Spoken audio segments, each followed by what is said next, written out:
All right, Seton, what's poll question today? Well, Dan, we could go with what's more difficult to do? 4-putt on 18 to win the Masters, or not make the NBA playoffs? Typically, you don't 4-putt and win.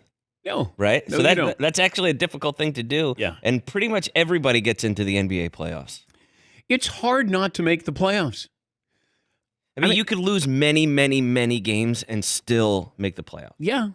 I thought that they were going to go, you know what, on second thought, we're going to have a play-in game to play in the play-in game to then make the playoffs.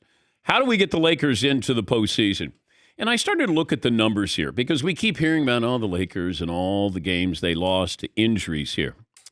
Well, I thought, let me look at Golden State. Steph Curry played 64 games. LeBron played 56. Draymond Green played 41 games. Anthony Davis played 40.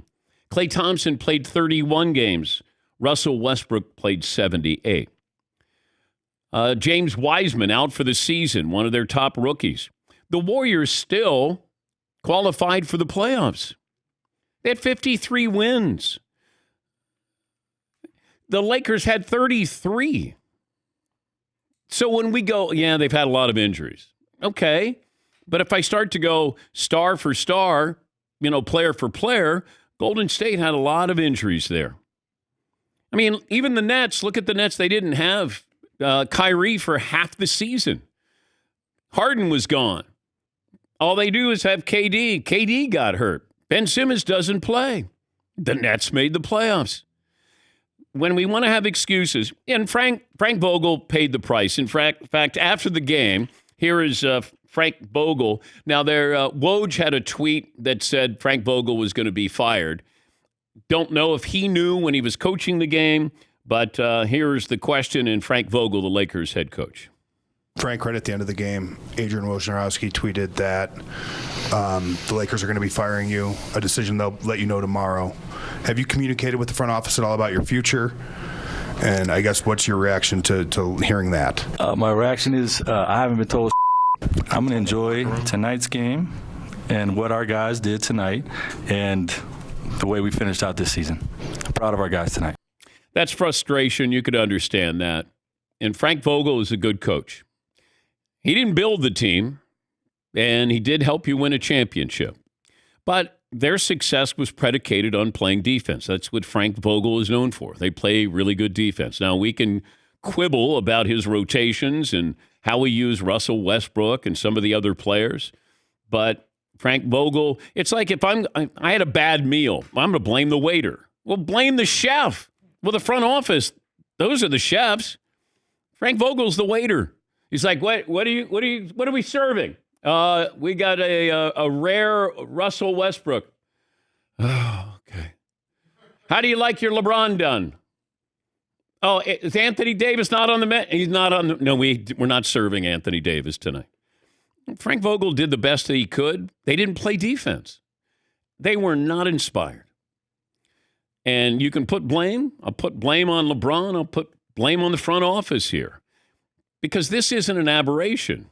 I said this is systemic when you think about how many times they've missed the playoffs in the last decade. 7 of the last 9 years they've missed the playoffs. It's hard to miss the playoffs. Because if I look at Golden State and I look at the Nets, they lost a lot of games with their star players not playing, and they still made the playoffs. The Nuggets, a lot of injuries, still made the playoffs. So that excuse, the Clippers, they didn't even have Kawhi this year. They just got Paul George.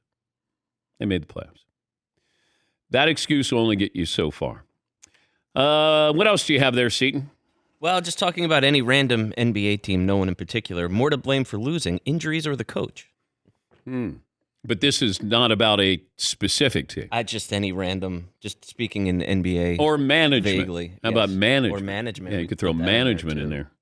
This program brought to you by McGuire's, the hybrid ceramic pre-wax prep, newest member of their hybrid ceramic family. Easy to use, and the paint looks glossy. The color really pops. Back on the road, McGuire's ceramic made easy. Any other poll questions today? That's what we got so far, That's Dan. it? Yep. Okay. Yep. Which one do we want to settle on? You want to go more to blame for losing? Sure. Sure, why not? Why not? We'll do injuries, the coach, management. I'll throw in the players, I guess. Yeah. And I've seen a lot of comments where Anthony Davis needs to get with LeBron James and kind of work out with his regimen. I don't know if it's that simple. Anthony Davis got injured. There are times when you get injured and you say, well, you can't prevent that. If you roll your ankle, you can't prevent that. There are certain times when you wonder, is he staying out longer than he should? That would be my problem with it. But as far as getting in shape, I've said that before in previous years, but the injury that he suffered this year, it's like Steph Curry suffered an injury. Nobody says, well, he's not in shape. Anthony Davis says that he goes into the season in great shape, trying to be in great shape, but you have certain accidents that happen in basketball. And that one happened. But my problem is, does he stay out longer than he needs to? Does he hurry back? And I rarely get that sense of urgency of him coming back. Yeah, Paulie. You only needed 34 wins to make the playoffs in the West. 34 and 48 for the Spurs. That's 41%. That's as bad as it gets. I don't know if anyone's ever made the playoffs with a lower winning percentage. I don't think they have. Well, with the play-in games, obviously, that opens up 4 more spots. Like the Knicks had 37 wins. No one's really talking about them, but they were like the hot team last year. And we look at the Knicks and we look at them as a disaster that nobody wants to play. And, this was a team that made the playoffs last year, whereas the Lakers, hey, everybody gets healthy. And no, that's not the case. Yes, Eden. Do you still put Anthony Davis as an elite player?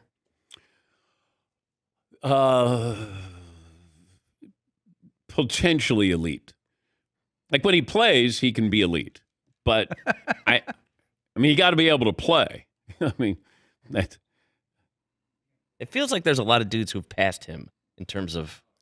He can be great. I've said it before on this show that he was the Greek freak before the Greek freak. To be that size, to play both ends, to have a handle, have touch, be able to shoot, play defense. But it's just you don't think of him that way. It's when you do see him, you're pleasantly surprised. You're like, wow, man, he can be good. And I thought this was the transition that LeBron would be saying to Anthony Davis, hey, this is now your team, or this is going to be your team.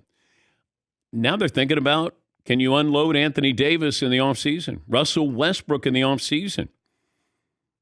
And really, if you start to look at it, we'll talk to Reggie Miller about this, they're in trouble from salary cap. Can you get rid of, what do you get for Russell Westbrook? Or is it addition by subtraction? What can you get for Anthony Davis? And LeBron famously wants to play with veteran players. He did this in Miami, did this when he went back to Cleveland. Get rid of the young players. Well, they got rid of the young players and their draft picks. Now what are you going to do? You probably have no choice but to look and go, all right, got to bring in a new coach. And maybe that's Mike Brown, but you got to bring in a new coach. And then what can you get for some of these players? Good luck. Yeah, Paul. I'm the next Lakers coach. I leave my car running. I just keep it right in the lot, keep it nice and warm.